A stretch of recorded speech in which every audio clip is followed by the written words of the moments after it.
नागपूर महानगरपालिका निवडणुकीसाठी शुक्रवार हा अर्ज मागे घेण्याचा अखेरचा दिवस आहे. दरम्यान दाखल झालेल्या उमेदवारी अर्जांपैकी मोठ्या प्रमाणात अर्ज छाननीनंतर बाद झाले आहे. आता निवडणूक रिंगणातील चित्र अर्ज माघारीनंतरच स्पष्ट होणार आहे. तब्बल 80 उमेदवारांचे अर्ज बाद झाल्यानं अनेक प्रभागातील राजकीय समीकरणं बदलण्याची शक्यता आहे. नागपूर महानगरपालिका निवडणुकीसाठी एकूण 1374 उमेदवारी अर्ज दाखल झाले होते.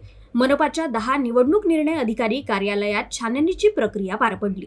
छाननी प्रक्रियेनंतर विविध कारणांमुळे 80 उमेदवारांचे अर्ज अवैध ठरवण्यात आले आहे.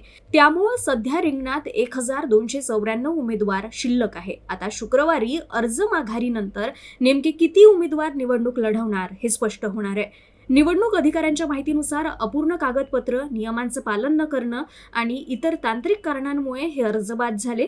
झोन निहाय पाहता आशीनगर झोनमध्ये सर्वाधिक 188 उमेदवारी अर्ज दाखल झाले होते. त्यापैकी 8 अर्ज अवैध ठरले असून 180 अर्ज वैध राहिले आहे. लक्ष्मीनगर झोनमध्ये सर्वात कमी उमेदवारांचे अर्ज दाखल झाले होते, तर मंगळवारी झोनमध्ये सर्वाधिक 18 अर्ज अवैध ठरले आहे. अर्ज छाननीनंतर आता सर्वांचं लक्ष शुक्रवारच्या अर्ज माघारीच्या प्रक्रियेकडे लागलं आहे. माघारीनंतरच नेमकी लढत किती उमेदवारांमध्ये होणार आणि कोणत्या प्रभागात थेट किंवा किती रंगी लढत रंगणार हे स्पष्ट होणार आहे. नागपूर मनपा निवडणुकीचा खरा रंग पुढील टप्प्यात दिसून येणार आहे.